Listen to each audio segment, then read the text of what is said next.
it's small. Oh boy. Oh boy. And by the way, the absolute level of disgusting that we are facing here is absolutely off the charts. You know why? You know why? Because we literally have proof that very soon you're not going to be able to play anything without being always online because let's be real, how are they going to push the PlayStation Store on your ass if you're not online? Yeah, they need you to be online to push that thing on you. So have fun with that. It's only a matter of time until you can't play anything without the internet, obviously. And you know what's the best spot? You know what's the part that makes me lose faith in humanity? You know what shows just where on the IQ scale you are? You literally have a video like this, where a caveman like me, who understands nothing about technology, and mostly just unironically refers to it fucking black magic, I'm not kidding, understands that this is bad. And you have here a PlayStation fanboy who literally says, yeah, it was confirmed that it will only affect secondary accounts on your main account. You can play offline for as long as you want. A jerk off XD.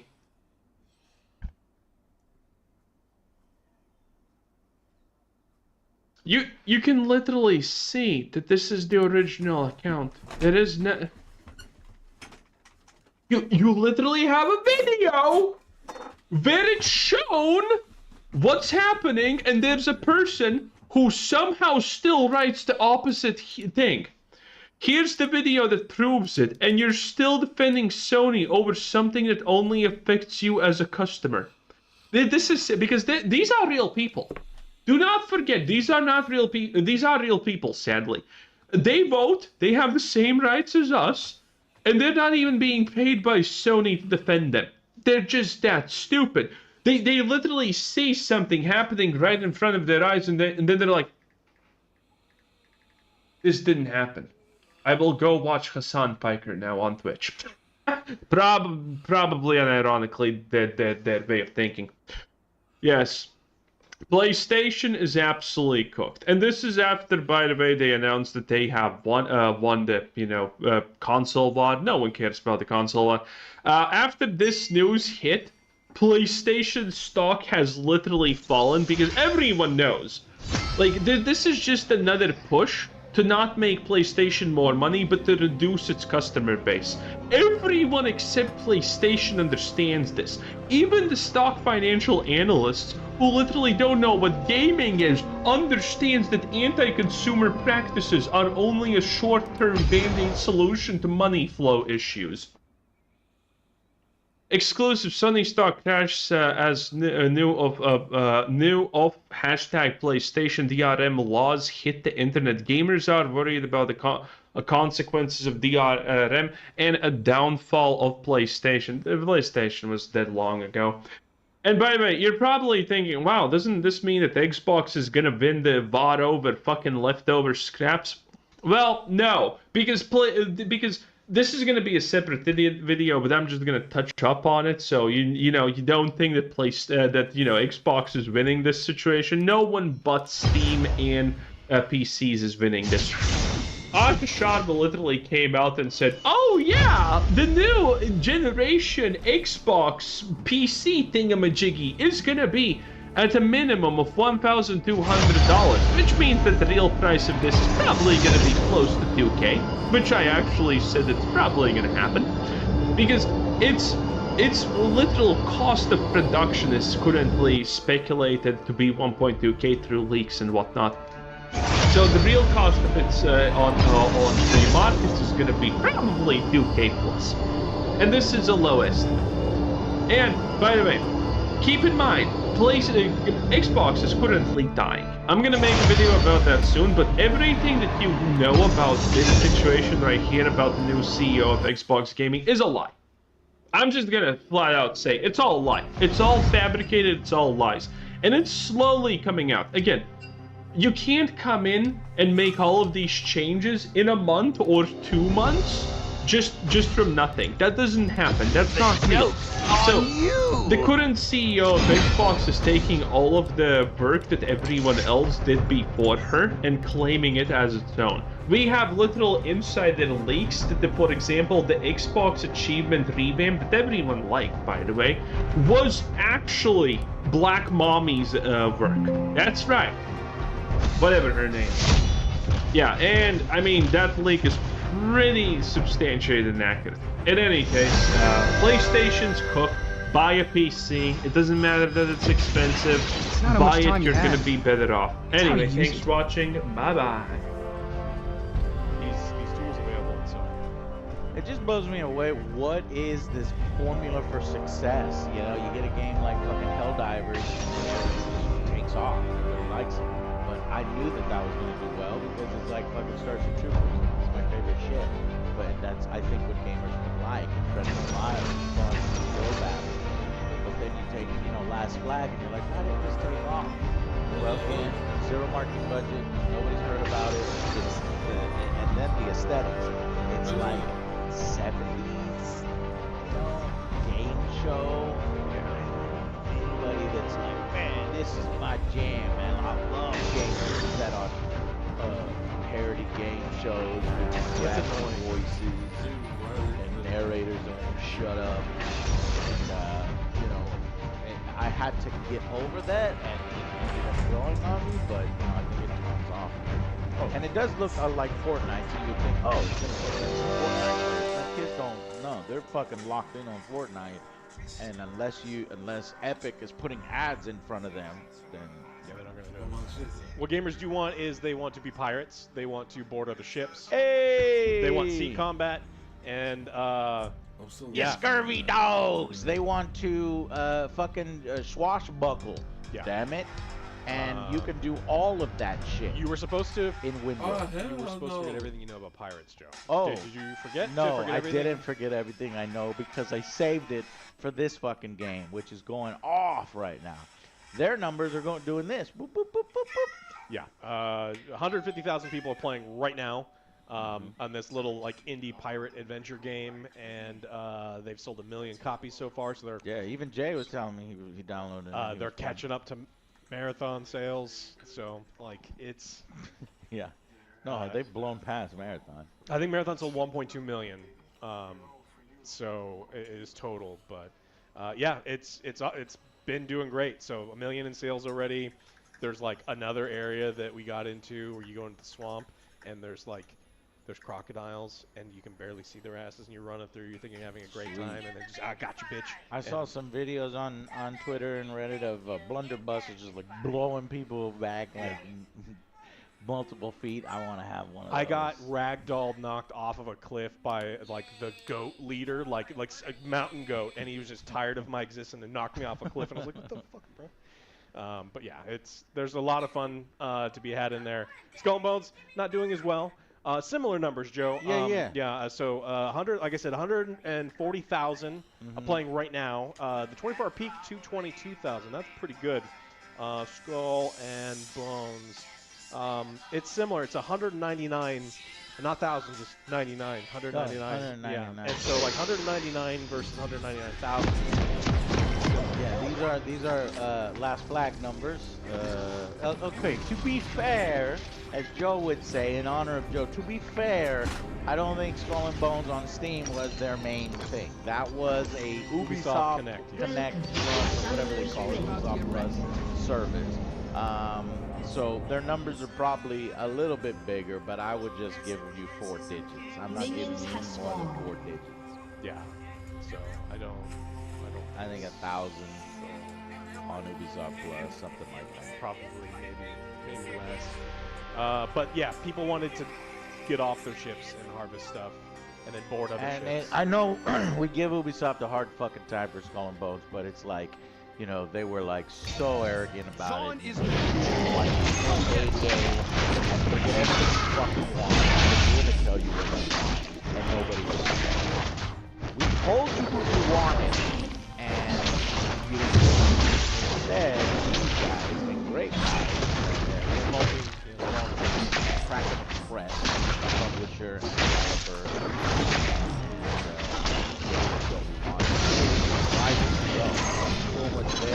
So we definitely get added to the charm. Yeah. Added to the charm. So I'm down. So check out Winroad if you haven't already. We already have wonderful highlights. Maybe I'll put together like a little extra present. We did enough questions already on beta. Maybe another questions on early access because it was just, Agent Zug, one of our buddies who watches the show, got a server for us. And that way it could just be running all the time. Alex built this huge fucking castle, and then we roll together in like a fucking squad of 8. I think servers can go 8. They said they're 10 going in the up to future. 10, yeah. But now we got 8 people rolling together, and like, And we just break the game. Huge naval battles. So there's even bigger ships. Yeah. Like now that we're seeing enemy frigates and stuff, it's Okay. like you would need 8 because they're gonna kill you. Nice, Yeah. nice. So there's But challenge. even you would think, oh, that would break the challenge, but no, because we're off separately. We're having little battles with boars and fucking dodo birds and stuff like that. It's a lot of fun. Xbox has not been doing great lately, but this is a bright spot for them. So Forza Horizon 6 has reportedly sold 500,000 copies on Steam already. Holy And fuck. it's not out for a month. Damn. That's So- a car game. Usually car games, I mean, nobody, they could be sleepers. 'Cause so- that's a lot of sales before it even comes out. This is just, I don't know if you know this, Joe, but if you give the fans what they want, they will buy it. Because fans have been asking for a racing game set in Japan with all the classic Japanese racing cars Oh, yeah.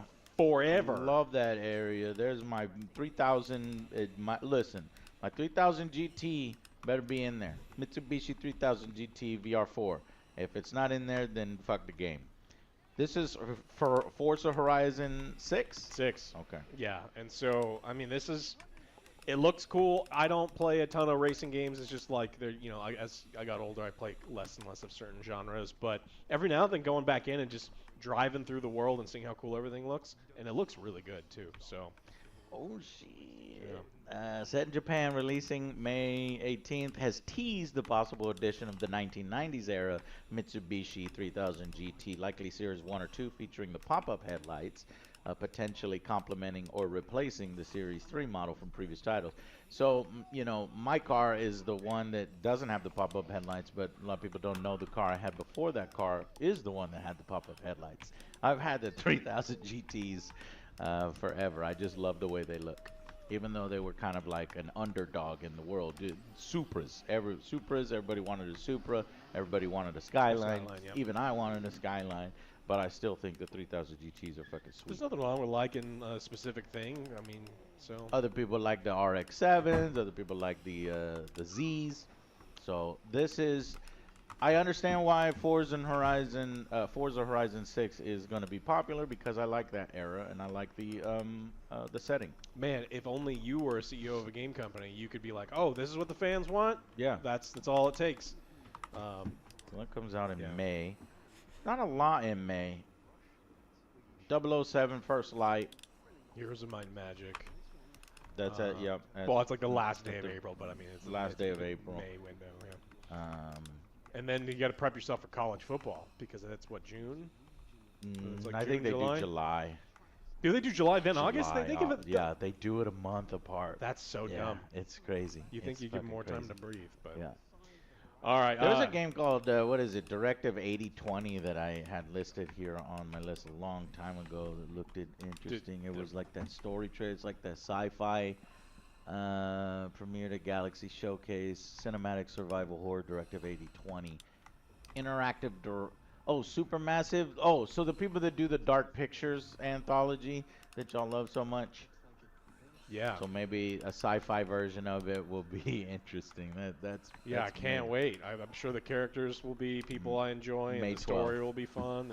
And That'll be fun to watch. yeah, great, love it.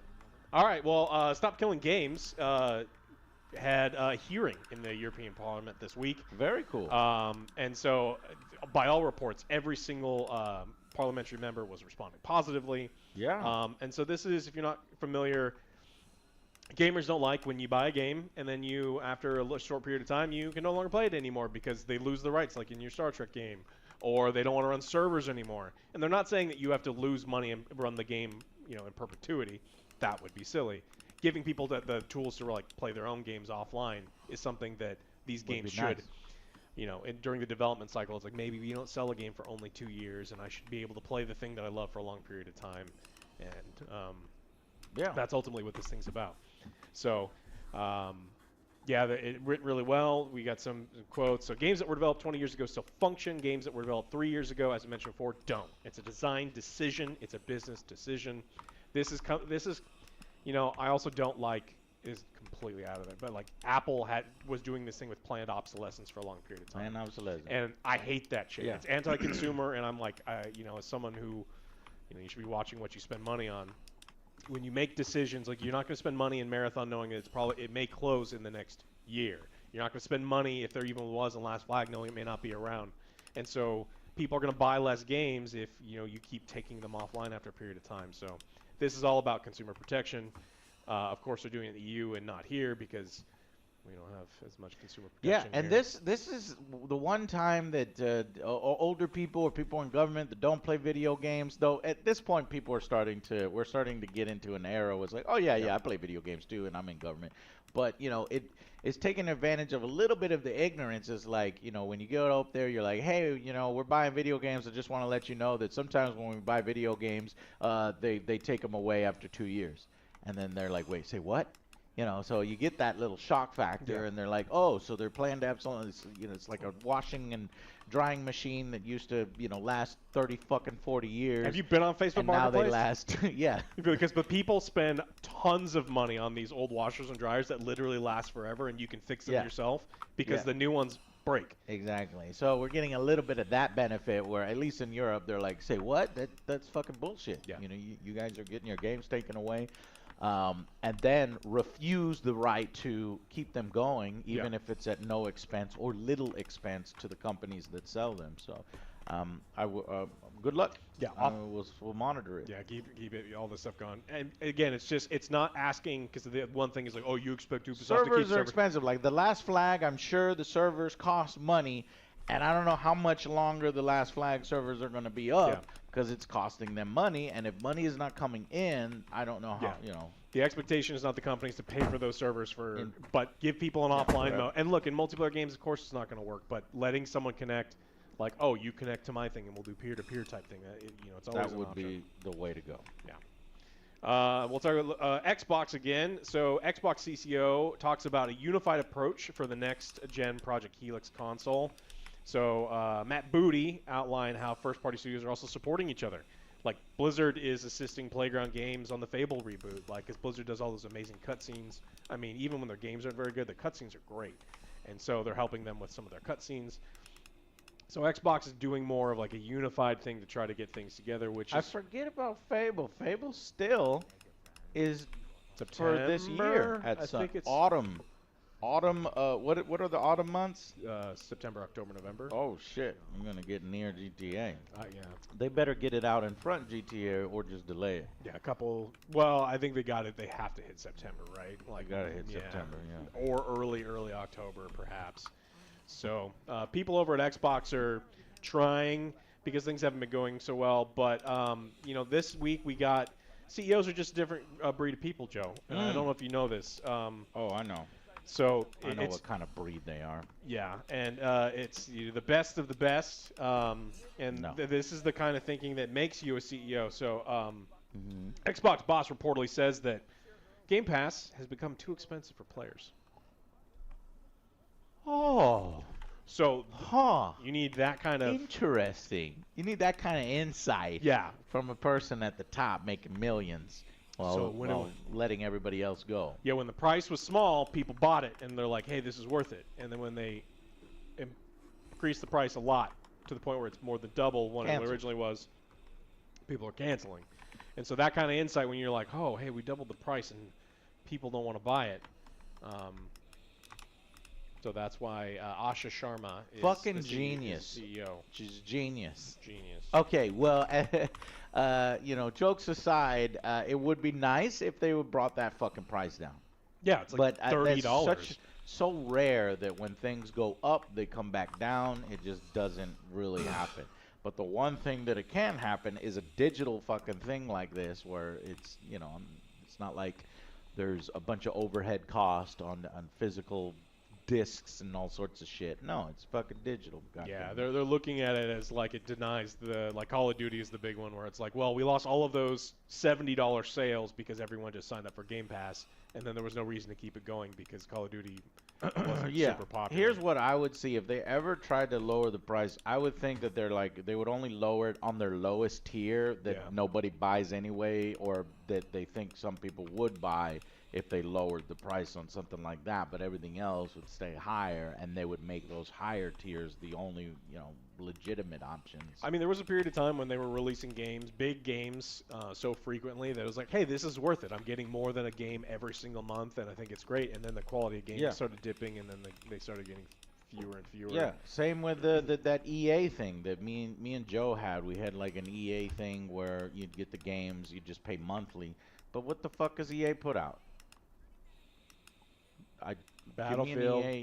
Yeah, Madden. that was the last game we used it for, and then Madden every year.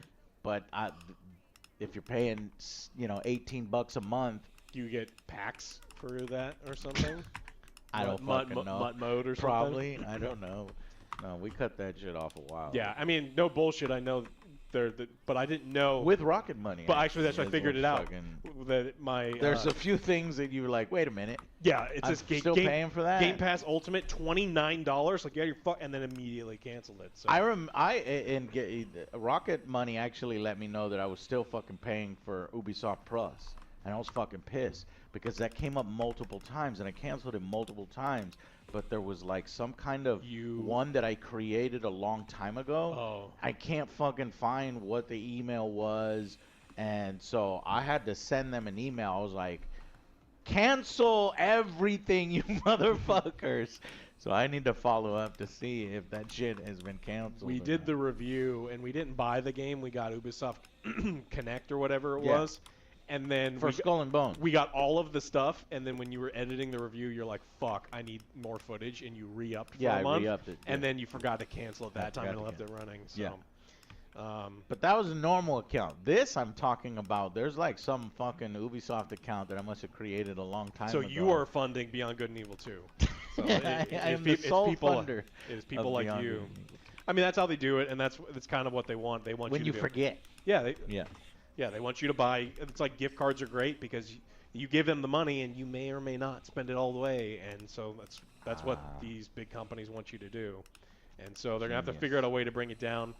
I like you said, I don't think they're going to bring down the Ultimate.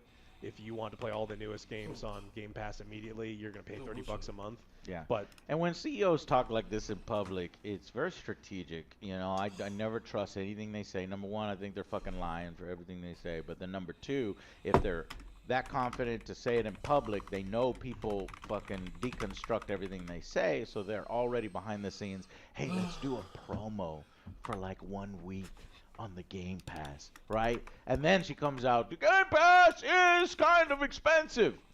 Announcing, for a limited time, you can get it 20% off. It used to be and everybody cheer for me.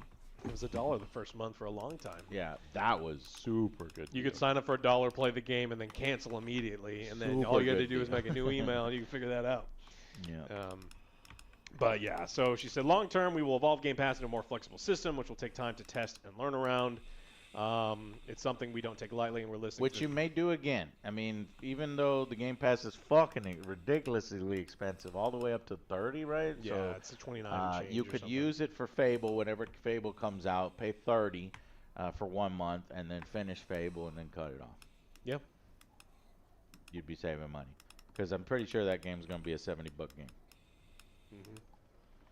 And then if they had big games coming out afterwards, then sure it makes sense. But that's if you don't care to own Fable, you know what I mean? Because we don't own our video games anymore, which is the whole point of the stop. Yeah, it's just stop like killing games. Yeah, it's like you buy them and sometimes you don't get to play them anymore. Yeah. So, all right, that's what I got for this one. Did you find any other ones? No. Slower week, and yeah, I took my weekend and I had a good weekend and I rested up and I'm ready to work. Let's do it. All right. So I'm gonna get to editing then, and thank y'all guys so much for watching. Check out this major PC sale at Starforge System. The link is right. down below. And then also, thank you to Rocket Money for sponsoring this video. Definitely. Look, there's tons of free features on there, but if you like, there's premium too. Yeah, and then as far as games coming out this week, there's Tides of Tomorrow, Masters of Albion, and Sudden Strike 5. Of those, I'm interested. Sudden Strike 5. Tides of Tomorrow, I'll have to do more research on, but those look interesting. And then stay tuned. The Boys, the Invincible finale, Michael. We're going to do some of these in review. So, thank you guys so much for watching the show and continuing to support us. Joe will be back next week, and we will see you guys then. Bye, guys.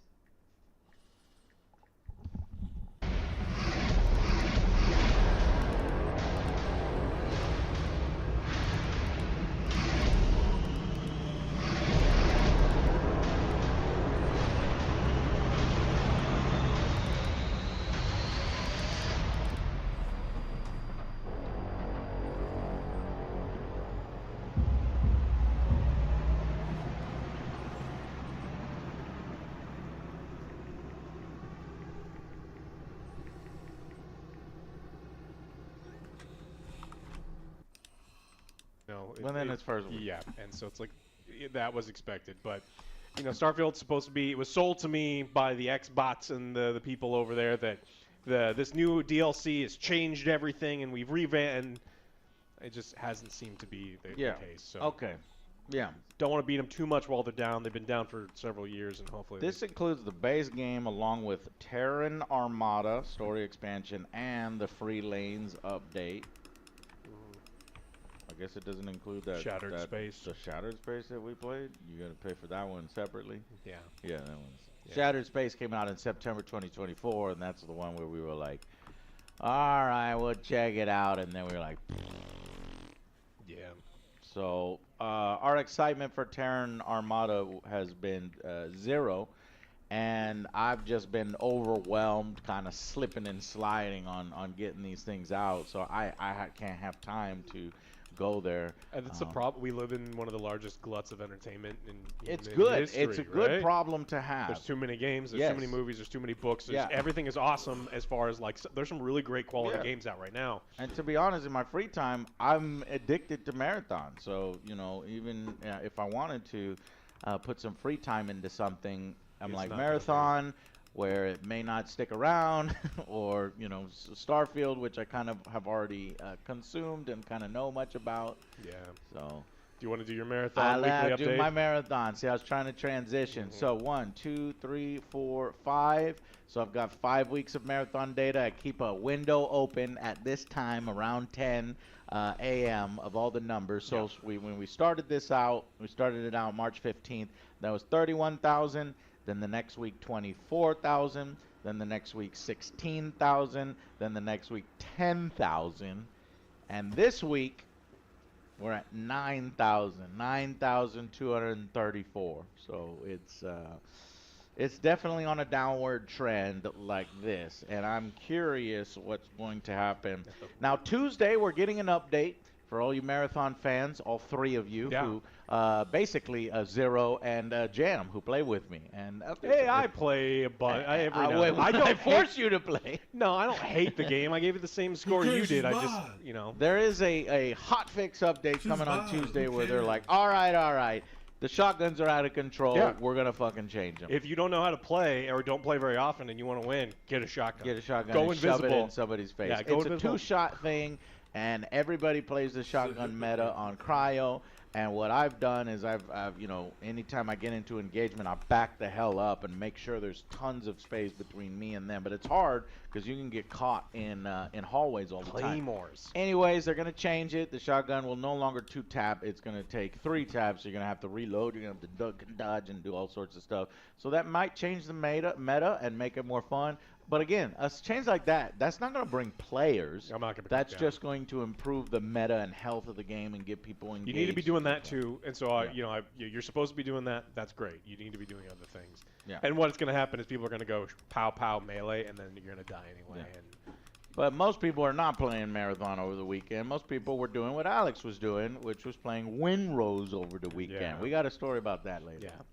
The next story we'll talk about is Call of Duty movie. We've been talking about it, and we're excited. You know, Spielberg was going to be in charge, and then they're like, no, we don't want to give Right. Too much Spielberg control because you know what Spielberg does with stuff. You can never trust You Spielberg. can never trust that guy. He's a loose cannon, and so they went, went another direction. But it's not coming out until 2028, so we got a long time. Oh, so you know, I could wait anyway. I don't care. It's a military movie. Like, that's not one that I'm super excited about. Like, if you announce a fucking Mass Effect movie where you got to take interesting sets and this and that and then special effects and you really build a world out. In a Call of Duty movie, I just imagine, I mean, granted, there's sets and building world, et cetera, but it's modern military, so I don't know. There's not enough wow factor for me. Yeah. Now I say that now, and maybe the trailer comes out and it's all one set piece battle like we see in the games. Maybe we'll see, or maybe it'll take us back to the fucking 80s action flicks. It's just like fucking dudes kicking ass and explosions every 5 seconds, and just gunfire at all times. We'll see. Maybe they'll. Yeah, there'll be a big thank you to the Mujahideen at the end. No. Oh yeah, no, not that one. You're talking about Rambo 3 or something. Yeah, probably not that one. We are getting a Mass Effect TV show, but yes, from Amazon. Yeah, but no. I'm more excited for that one than I am for Call of Duty, the movie, which I'm sure is just going to be called Call of Duty. I hope it's the new, it's not going back. I hope they do the story from the last game where it's garbage acid trip and like nothing makes any sense. Yeah, and, the Black Ops 17. Yeah. Oh my god. Maybe they'll just call it Duty. Duty. The big announcement this week was after 7 years, Metro 2039 was revealed. We got a super. Hey! They actually reached out to us. We got to see it early. Yeah, and so we put out a video. So definitely go check out that video. But very excited to see Metro coming back. Great franchise. One of the better FPSs, unique FPSs. Love it. Over the years, the games have gotten better and better, more polished and better. So. And then if you take a look at this footage, holy fuck! I'm like, is this real? It looks crazy. It looks crazy detailed, crazy good. Graphics are getting good, and not in the weird like it's getting too realistic and uncanny valley looking. Yeah. It just everything is so detailed. The lighting models are great, and I don't know. RTX, I have no idea. You know, it's their own engine, which is super also very impressive. So. And even more horrific. Yeah, it looked crazy. So definitely check out the video that we put out for that. And then this week, the biggest announcements, one of the biggest franchises, the biggest franchise last year is Battlefield. But no indication of when it's coming out, right? Winter. So we know it's either December, January, February. They probably may push it to like January. I would think that it would get at least one delay. I want one delay because I want more polish. Yeah, it's been delayed a bunch, especially with the ongoing conflict, the war in Ukraine. Oh, that's right. So yeah, they've been working on this one a while. So hopefully coming this winter. Yeah. So that gives them a little wiggle room. But great. Again, so as long as it stays away from the other game in the winter, which is going to suck all the air out of the fucking room, which is Grand Theft Auto 6. Mm-hmm. PC players will get to play Metro because... this could be the one that could battle and could survive in the same area. Because you're right, it's not on Grand Theft Auto 6. Not on PC. Not going to be on PC for a while. So... Yeah, we actually saw a pretty big spike in PlayStation sales the last couple weeks because people are trying to get ahead. One, they're trying to get ahead of the price hike, but they need price PlayStation. Hike already happened. Well, yeah, the past couple weeks because they're trying to get ahead of the price hike, and they know that they've got to get it before Grand Theft Auto comes out because if you don't have a PlayStation or, I guess, an Xbox, you're screwed. You're not playing. Yeah. All right, so Battlefield. This is wild to me. At this point, I think it should come out on PC. I didn't care back in the day, just younger, don't give a fuck. It works fine on the console. But now that I'm older and we have the show, and we have big badass PCs, and imagine somebody who puts time and effort to build their PC or money into their PC and And it's like, this is a perfect game for it. Look at the Yeah. fucking graphics. Look at the fucking detail. It's like, that would be the perfect game. But I guess, nope, the exclusivity kind of stuff is bumping heads with you in 2026. And we won't get to play it until... I assume that they're gonna get it fast tracked, so like in the past, so probably 2027 is when you'll be playing Grand Theft Auto 6 on PC. Yeah, there was an article from an industry expert, and I'm going to do that again. 6 months. Industry expert is that they're purposely delaying on PC because they don't want to destroy their Shark ecosystem, because the online servers make a lot of money for them, Okay. and they want to keep those running on PC while GTA is out on consoles. But again, that was an industry expert talking about it wouldn't make sense for them to just, like, blow up everything because they still make dirty, filthy money. Okay, on they want to Flash. make as much money as possible still on the old system before it moves on to the the other new system. one. But I think they're just gonna make dirty money on the new system. Anyway, so if it just came out, then you're just multiplying the money of shark cards that you're already making on top. But yeah. So Battlefield was the biggest game of last year. Released, pretty big fanfare, moved in the right direction, though people who have been playing Battlefield for a long time, including us, had some problems. And now they have said, we've heard your feedback, and 7 more maps are coming in 2026, and Wake Island is one of them.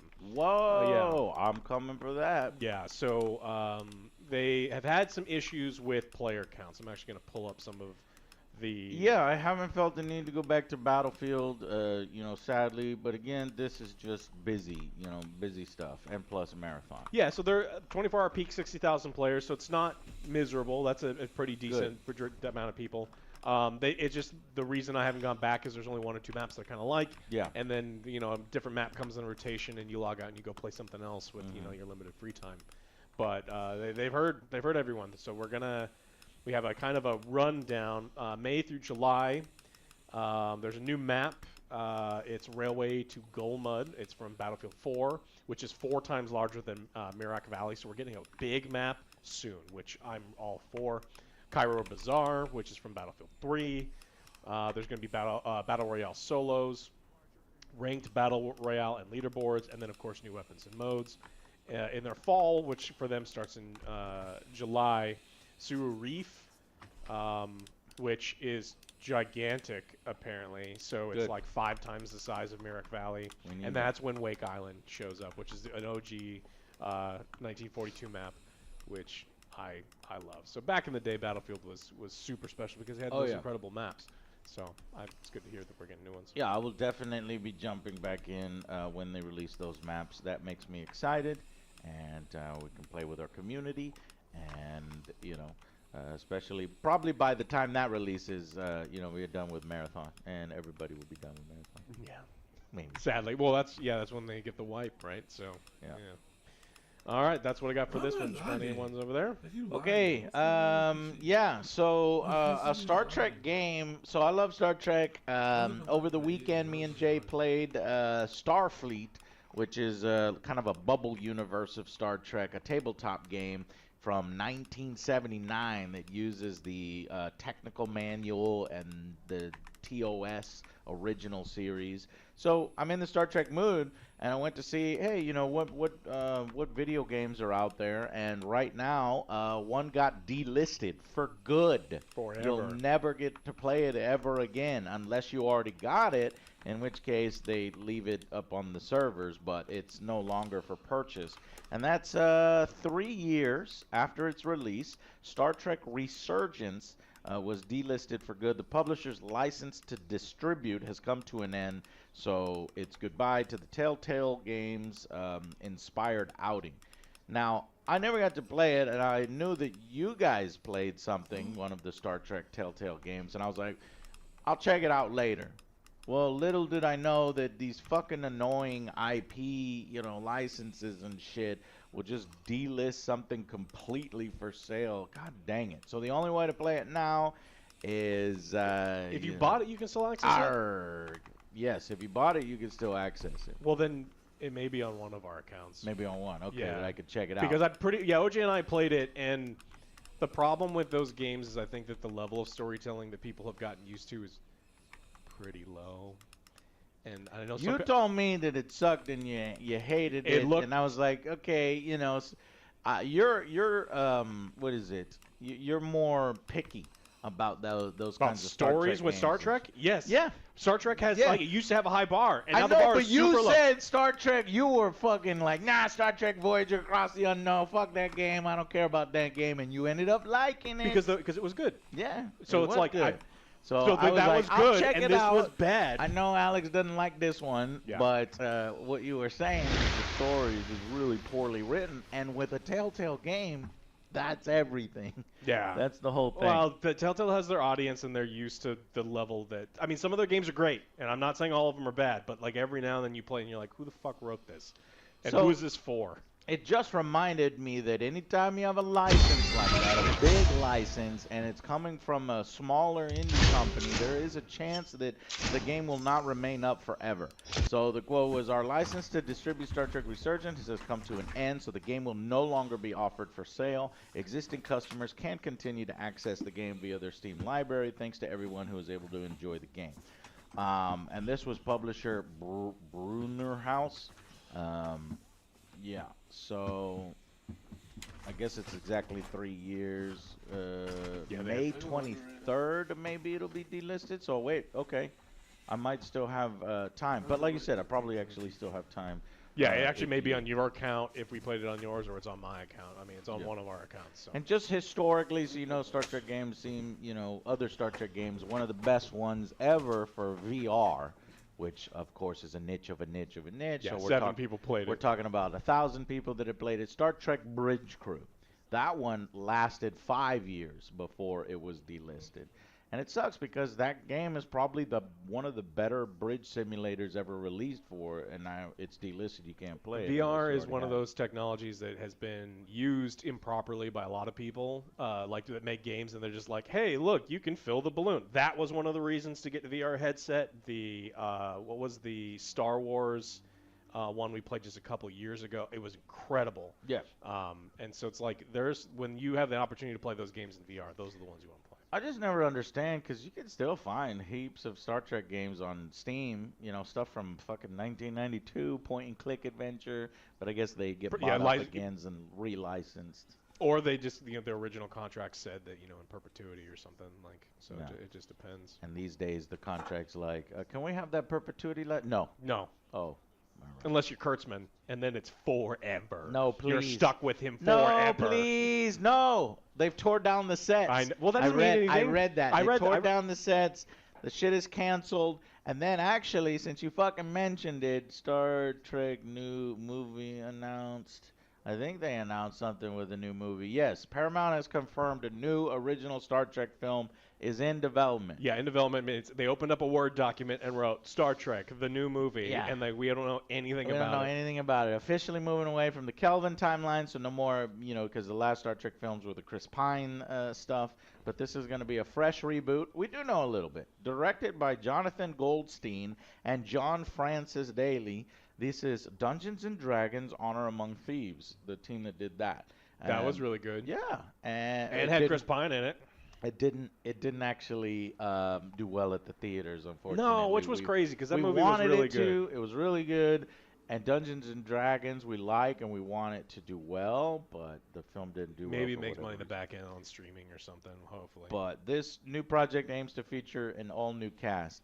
I don't know. I kind of prefer my Star Trek to be TV series so that we can really get multiple hours with all the characters and we get multiple stories across multiple planets. Movies are like, yeah, it's fun and fine, but, you know, they're always limited to having to wait 2-3 years in between every film, and they're only 2 hours long, maybe less. So I mean, TNG did it right when you had the series and then you had, like, the movies that went along with it, and so it felt like... Yeah. Well, they didn't always do it because some of those movies were. Yeah. So the movie's still a thing. You need to do Khan again. Yeah. Third time. Paramount, I guess, is probably putting more money into the Call of Duty movie that we talked about earlier. Yeah. Summer 2028, they say for that one. Summer 2028. I mean, everything is still up in the air over at Paramount because they don't know what money they have, and because remember, Daddy's money is not as good as it used to be. And And Star Trek was only briefly mentioned at the recent CinemaCon, so it's looking less likely that it's also going to be a 2028. But it seems like the new Star Trek. If I'm a betting man, I'd probably put it 2029. Oh yeah, 2029 or 2030. I think we're far off because I mean I don't think they even know. Now we feel like we're in the future. Sounds like we live in the future. Yeah. 2030. Yeah. I mean that's shit. It's true. We're old as shit, and that's yeah we are. That's the way things work. Yeah. I don't know. Initially, I feel like do I have any interest in a Star Trek film that's unconnected to previous things? Yeah, I am. I would rather it not be connected to the stuff that we've gotten recently. I am so much more interested if it is not connected to anything we've gotten in the last period of time. So, but it also depends. So on like do you set it in the fucking far future? Oh, I thought you were talking about like I hate the super ultra future 800 years post, right, where the ships are floating with separate pieces that just float next to each other. But technology also hasn't advanced really at all, other than like every now and then there's like a personal transporter that shows up and doesn't show up, or someone swallowing a comm badge. Yeah, but fuck Starfleet Academy, another opportunity to dunk on it. Yeah. All right, well let's we got more news stories. We got more news. There's one last thing I want to mention is if you're looking for a new PC. Right now, there's a massive sale over at Starforge Systems. That's right. 5080s and 5090, and those are hard to find. Hard to come by. It took a while for us to get Joe's. I can tell you, it's a lot of fun. It runs buttery smooth. It runs everything. Buttery smooth. Reason why I was like it wasn't worth it. It's totally worth it. It's because it's thousands, right? These are expensive cards. Yeah. But you do get what you pay for. Yeah. So if you want to be at cutting edge. Then consider it. Click that link down below. And also, thank you so much to the sponsor of this video, Rocket Money. Everything's so expensive right now. Everything's going up. And so having Rocket Money on top of will let you know when your monthly things keep going up. So. All right, guys. Thank you so much for watching, and we'll see you on the next Angry Joe Show. Bye, guys.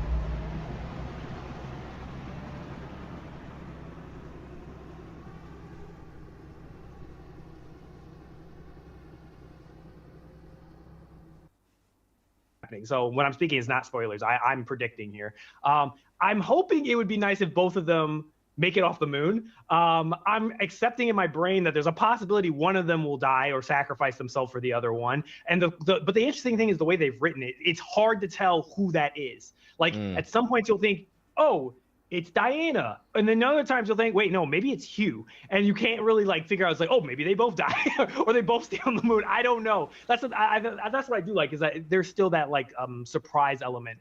I will say from a plot standpoint, I think even the first 10 minutes of this game, I was getting crazy Dead Space flashbacks. It was almost a one-to-one of Dead Space's setup. They're on the ship, they're heading towards this base. The base is not communicating with them when they're trying to enter the Ishimura, and then they're walking into the base and they're like, where is everybody? And everything's dark, and then everyone starts to die off and disappear in the beginning of the game. I was like, this reminds me a lot of Dead Space, but not Dead Space. It's Dead Space. So I I noticed it. I was like, okay, I see some parallels with Dead Space here. And then you meet Diana, and I agree with you, TBH. I think the character writing is really good in this. There have been multiple times where I've actually smirked. Not only is a lot of cute moments where I'm like, oh, okay, that that tugs at your heartstring. But even though she's a robot, but she's very human in the way that she talks and interacts. She acts like an actual child. That you apparently it's played by a black woman I saw on Twitter. Who, the child? Oh, yeah. Hold on now. Now I gotta look. If I can find it, keep talking. I'll see if I can find it. I'll bring it up. Yeah, that's actually crazy. Oh, you want to tell you who I also discovered, which was crazy? Speaking of black women, this was hilarious. I found this on TikTok today. Leon's partner is a black woman. Leon Kennedy, the person that voices him. didn't know. Oh no! I met her. Yeah, I was like, I met her at the Resident Evil event. Yeah, she is. Yeah, she is butt. Yeah, I was like watching a video, and I guess he was at maybe it was the BAFTAs or whatever it is, and he had a black woman at his side, and I was sitting there, and then everybody in the comments was like, "Hey, Leon, hold on, brother." I didn't know you. I was right. What they said on Twitter is right. I found it on the IMDb page. Her name is Grace Safe. She was also in Alan Wake as well as Elden Ring. Wait, but she plays and Diablo. I'm gonna assume she's the black chick in Alan Wake. No, hold on. Wait, but she's Diana in Pragmata. She got some hitters under her belt. Let me look under this Alan Wake. Okay, well, she killed it. Honestly, she did a good job. I think also the like I said too, there's a lot of good jokes too. I think there's a lot of really funny, what you said, like interactions with, like, I cracked up I was actually cracking up a couple of times, like when like Hugh will say something, and obviously like Hugh doesn't like kids initially, like that's his whole thing, is like obviously he has some previous like he's adopted. Humans can get nutrients from talking at the dinner table. Yeah. Or like, and then when he's talking about like talking with people and how important, and then like when he brings up like a soul, like, oh, there's difference between robots. I was like, it's like, well, humans have souls, and she's like, do I not have a soul? and it's like it gave me the Mass Effect joke all over again. I was like, and he's just like, well, you see, and then she's like, well, how can I get one? And it's just like he just dug himself a hole. So like, yeah, and then there's like things where like she's even like kind of petty, like she'll crack jokes about Hugh, like when he dies or he does something stupid, and she'll like crack a funny little joke about it. So I think so far, like, I am invested in the relationship between the two, not necessarily like the overall plot of what's going on around them. Like, I got the big idea of just like, obviously something bad has happened and the robots have basically gone rogue and they're killing off all the people on the space station. And that's enough to keep me playing the game, because that mystery is what I am curious to find out, is like what caused robots to go haywire. But I don't feel like there's as much mystery. I mean, I haven't finished the game. You're a little bit further ahead than me. I do feel like the plot is mostly told through the notes that you find through the world.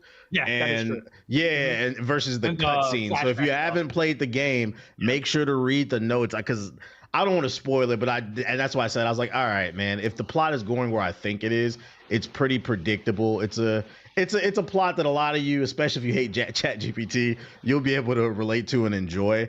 And I feel like based off of that, and like the gameplay, if the story was fire, it'd probably push it to like a 9.5 for me. Yeah. But like where it's sitting at right now on Metacritic, like 85, 86, I feel like that's actually a fair score. If the plot was just a little bit stronger, I think it would be higher. I'd give it an 8. Like right now, it's a solid 8. I think like if they do a little like twist on something, or like if something in the gameplay like does a 180. We'll have to get the update after we finish it. Yeah. Like maybe there's like some crazy boss, and I'm like, oh my god, this boss is like, wow, Jesus. Because like I will give some things that I think are criticisms of it. I think that, and it's probably because why it took so long to make.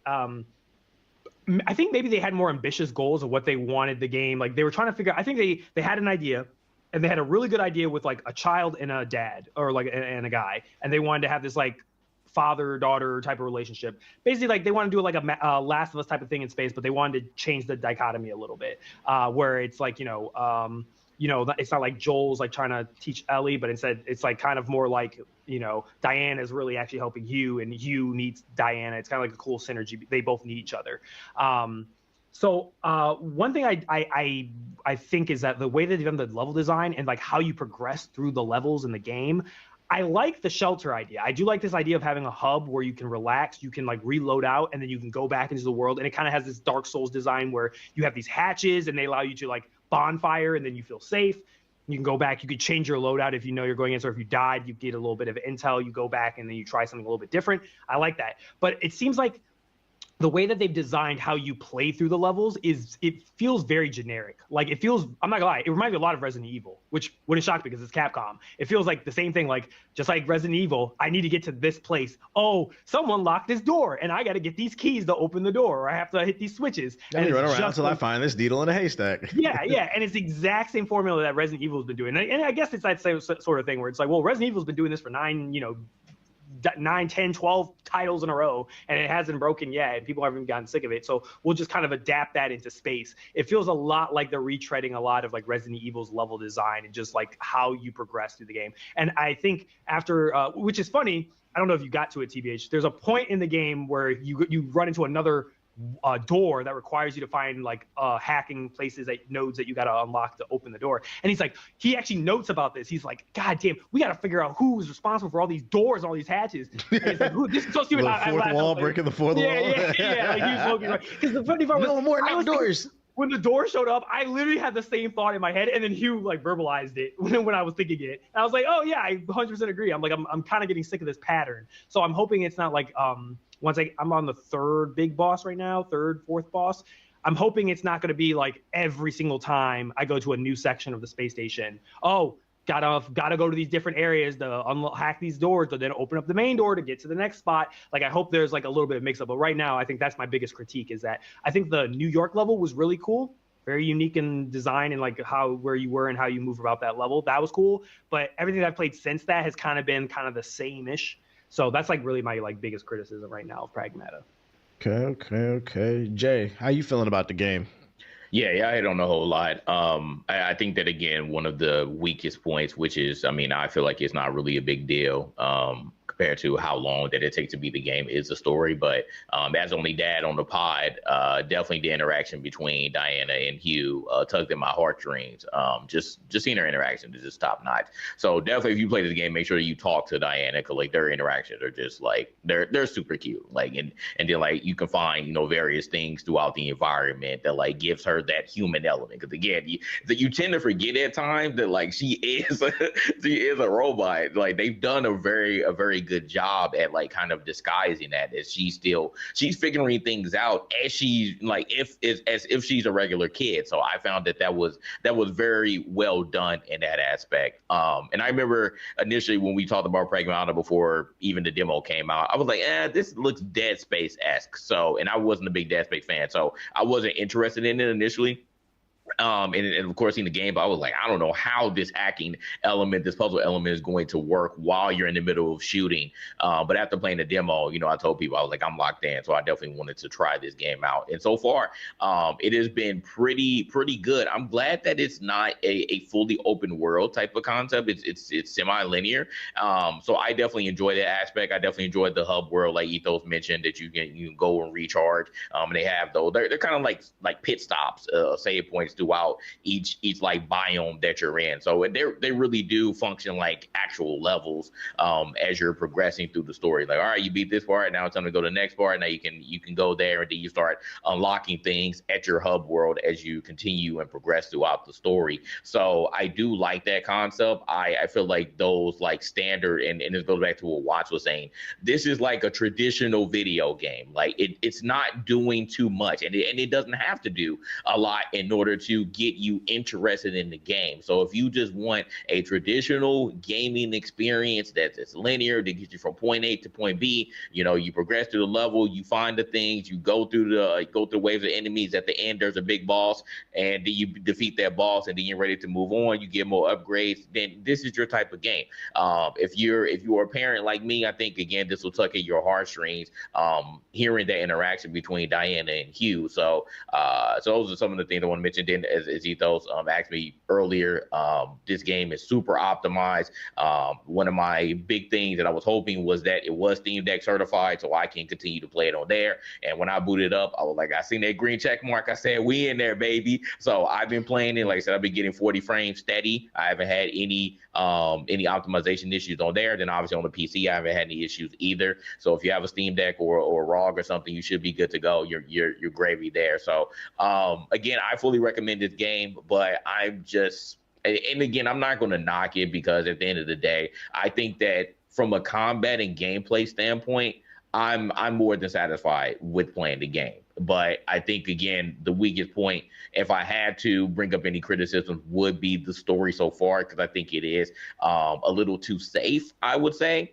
But again, I think that the interaction with Diana and Hugh, as we continue to progress on, that's going to be probably the strongest point of the game. But I think just everything else surrounding it, which I tend to lose, and that goes back to TBH's point. You really have to read the lore throughout the game in order for you to like get the full context of what happened at the space station. They don't really go as far as what I played so far. They don't go super deep into like what actually happened on the space station yet. You know, I'm sure they'll get to it eventually, but right now you kind of got to get those little tidbits to find out what's really going on.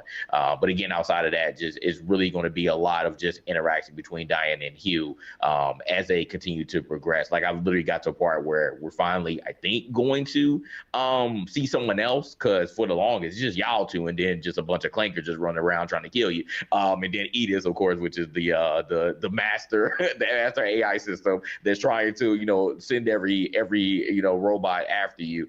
So I finally get to a part where I'm like, okay, now we're going to finally see someone else outside of, you know, the original crew that landed on the space station, and then, you know, all of them more or less, as far as we know, got wiped out. So we'll see. But like I said, I'm not expecting the story to be top notch. I didn't really have those expectations. I sort of knew that the combat and the gameplay was going to be what would get me through it. But I will say so far, again, not to throw any shade, but at least there's an actual story that I can follow on like Crimson Desert, and that's something that I'm into. So I will say that like Capcom has done a great job on this, and then going back to Ethos' point, I do hope that the gamers support this. Like I said, vote with your wallet, you know, vote with what you actually care about. I'm not trying to say that I'm forcing you to go and try out this game, but again, the demo was out, so it doesn't hurt you to at least try that. And again, this game is not $70, it's $59.99 unless you get the deluxe edition. So if you're worried about that,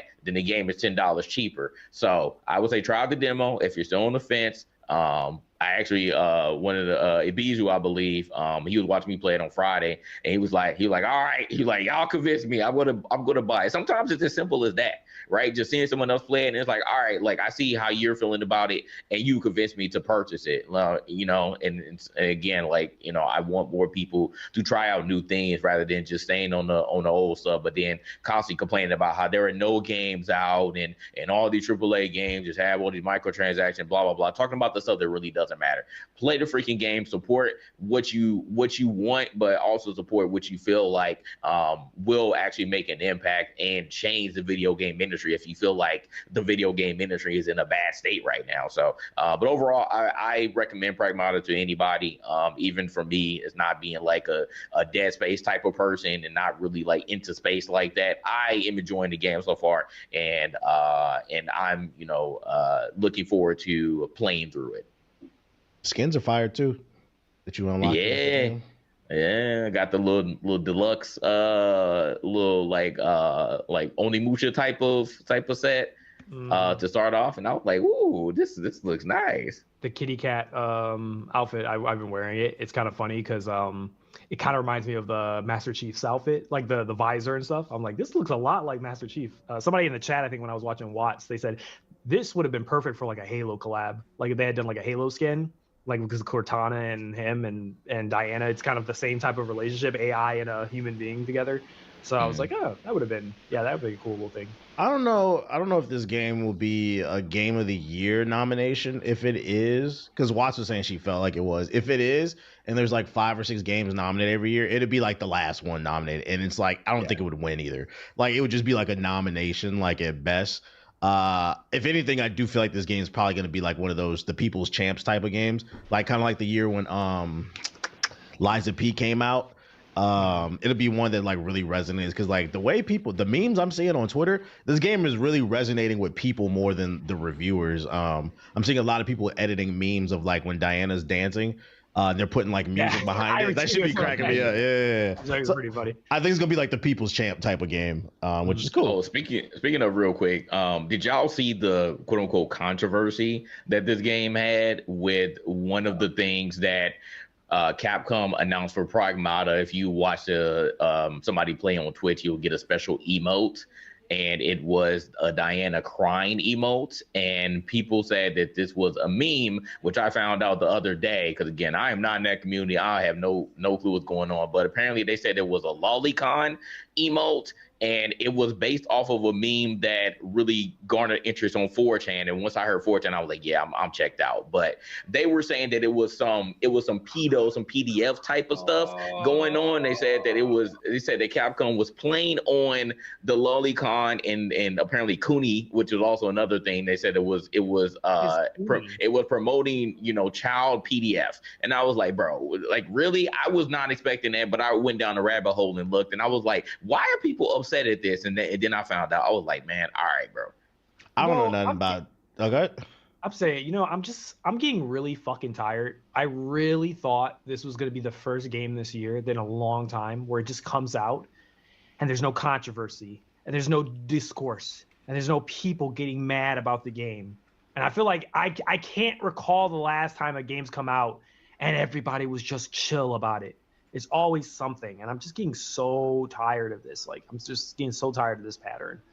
I didn't even know none of this. So this is the first I've even heard of this. Well, I don't even know none of I don't know about that emo shit. I would have to look into it. I did see a couple people go viral on Twitter. Like one person tweeted out, if you play Pragmata, then you're a PDF file. But then they got them out of here because they were like, if you see a child and the first thing you think of is like sexual stuff, that makes you a PDF. Yeah, I was like, what the fuck are they talking? I don't know, bro. Yeah, all I can speak about is the game. That's what they were talking about. That's what they were referring to. Just that emo. So weirdos, man. Yeah. Ain't got shit to do with me. Before we move on to the news side of the podcast, let me go ahead and shout out one thing real quick. I know you motherfuckers didn't play it, but I did an impulse buy. I'm gonna shout out the game Replaced. I also started playing this. I got like 6 hours on Pragmata, and then I got like 5 on Replaced. I was bouncing between these two games. This is the new 2D.5 action platformer game, and I'm gonna go ahead and say I would be shocked if this game does not win Best Art Direction of the Year when the Game Awards come around. It takes place in an alternate 1980s universe where AI exists, another AI game. But in this universe, you play a guy whose Neuralink like fucked up, and the AI takes over his body. So you're actually playing as a clanker, I guess, a fleshy clanker, basically. And you're navigating this post-apocalyptic world that's ran by evil corporations, specifically the Phoenix Corporation. It's an action platformer, so you're doing a lot of jumping, shooting and fighting. There is combat to it, and there's stealth. The stealth is pretty self-explanatory, hiding behind certain things, making sure you're not getting inside of the light. And then the combat, it kind of plays like Batman Arkham. So if you've ever been interested in how that formula would play, but in a 2D kind of format, would be for you. I think it's really fun. It starts off a little slow, but once about an hour in, it gets going. Oh, it gets going. And like the use of like cinematography, the camera angles, like the boss fights, like this is a really creative game. And this is what I be talking about when I've been like, yo, I don't care that these indie devs want to do these 2D games. Like people be swearing that I'm hating on these indie developers. I want to. The beauty of indie development is you have the power to do whatever you want. You are not adhered to the goddamn corporation. So like if you are gonna take that route of doing things that we've seen in the past before, like just do something new with it. That's all I ask. Another example would be that Mouse PI game. I'm not like super gung-ho about it. It's just another boomer shooter. But the art style is something that sticks out to people. Just do something different. I feel like there's too many Doom clones and X, Y, and Z. But this one right here, if you want an interesting story with fun combat, with some good stealth and art in there, it's only $20 on Steam. It's free on Game Pass. It's called Replace. Add it to your wish list if you don't want to drop the $20. Because I mean, I'm pretty sure it'll be on the Steam sale for like $5-10. I don't know if y'all two had any interest in that game. Yeah, I've been looking forward to it for years when it was first announced. It's been in development for a very long time. But yeah, I'll get around to it when I can. They try to send me a code and they sent me some Xbox Series S and X. I said, I can't use this. They didn't even ask you what version you wanted? No, they said you're when they do the like pre-approved, like, oh, you've been pre-approved, and I'm like, oh, awesome, I wanted to play this, and then it's like Series S and X. I'm like, I can't use this. I was like, I just sold my Series X, so. Well, that's my shout out of the week for Replace. Let's move into the news section of the show, and the first thing I want to touch on here is we got a follow up to a story from last week where Rockstar was hacked and they were being held for ransom. And the ransom people said, if you don't pay our fee, we're going to start releasing info. In between all of that, Rockstar released a statement to the press confirming that they had been hacked and they had no plans to negotiate with terrorists. They said they ain't worried about what the fuck they got. They just got some little info. And it turns out that Rockstar was not bluffing. They did get hacked, but it was some little info. Everybody was thinking that these hackers had some Grand Theft Auto 6 gameplay or story beats or something like that. It turns out all they had is some info on the finances going on at Rockstar. Some things that we already knew, but it put an actual definitive number behind things. A number that explains why Grand Theft Auto 6 is not here, in my opinion. GTA Online platform breakdown. So on the PS5, they make 3.5 million revenue weekly. PS4 almost 2 million weekly. Xbox Series X 1.1 million weekly. Xbox One 1 million, and then on the PC 890K. They make a week with millions playing between all different versions. When you see these numbers for Grand Theft Auto 5 and the weekly amount of money that they're bringing in, which by the way, I put it on the calculator the other day, I think it comes out to like 200-300 million a year between all the different versions just from like shark card sales. What's that do for you, Jay? Damn, bro. I mean, seeing the numbers is one thing. Like, we've already known that they've been making buku dollars, but I mean, this totally, like, just seeing the numbers is like, bro, it's crazy. They're literally printing money at this point. And I know that this fuels your agenda, TBH, but Sony niggas, I don't know, man. I don't know what's going on with y'all, but y'all, bro.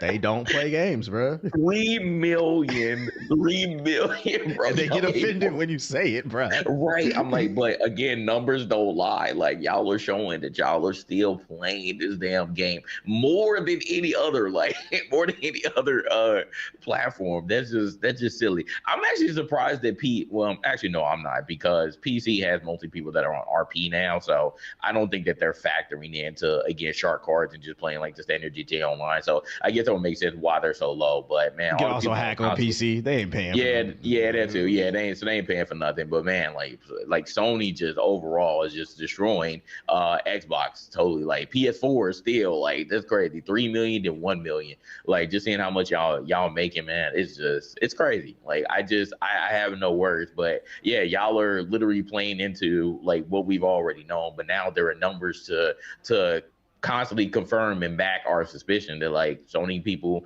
are, and console people period, but mainly Sony, y'all ain't playing nothing, man. Y'all just playing the same stuff and spending a hilarious amount of money on one video game that's been out for 13 years, but yet y'all are still claiming that y'all want GTA 6 and it's gonna be the most generational game ever. But like, get off of the last one. Maybe this game would have came out sooner if y'all stopped supporting it in the fashion that y'all have been doing it. This is ridiculous. Besides, the PlayStation niggas don't play any type of exclusives. They just yap about them. The other agenda I wanted to push, that second number was the most depressing one. The PS4, almost $2 million weekly with almost 1 million weekly players. You know what that says to me? There's a lack of financial literacy going on here. I don't want to hear nothing about, the economy. Oh, it's hard to find a job. And, to be fair, that is true right now because your president, not mine, is fucking things up. But what about the other 5 years? I should have got a calculator out and divided that. What does that 2 million weekly turn out to with these 900,000 players? Because you guys clearly do have money. You just are addicted to the shark cards, the VC in 2K, because that was the best selling game on PlayStation last year. MUT cards, these FIFA cards. Y'all are addicted to these microtransactions, and this is why they keep pumping out. You want to know why we got Concord? Is because Sony's hoping they can get the next GTA 5. But that PS4 number, I'm like, yo, you guys are spending way too much money for a group of people who claim they can't afford a PS5. What about you, Ethos? What you think? Yeah, I mean, it's once again, the audio isn't matching the visuals. Gamers say one thing, but the data that we keep seeing year after year, and every single time something like this comes out, it always keeps proving. You guys say you don't like microtransactions, but the stats are saying that's a lie. I also found that this also makes a very interesting argument about why Rockstar is not speeding through getting a PC version done, because apparently the most amount of money they're getting it is from PlayStation. So it makes sense why they prioritize consoles and they're not, because apparently PC gamers don't really spend as much as the console players do when it comes to shark cards. So yeah, that's a disturbing trend. So I think that kind of relays into why they delayed the PC version, is because they're financially not incentivized to. And this also explains why Red Dead Redemption 2 basically got laid out in pasture and killed, why it got barely any post-launch content at all compared to GTA's, because GTA is just literally just it's a golden egg. It just keeps giving them free money. And they can literally just throw in whatever. They can literally just dive and take however much time they want with whatever GTA they want. 6, bully, whatever. They don't even need to make a bully. So when you ask them, so why do you make a Midnight Club? Why do you make a bully too? And da da da da. It's like, look at the money. Why the hell would I even waste my time with that when y'all suckers keep buying all these shark cards for the game? I'd rather just, do the bare minimum and just get this boatloads of profits, and we can just take as long as we want with our next GTA title and just do whatever we want at whatever pace, because you guys are still supporting it.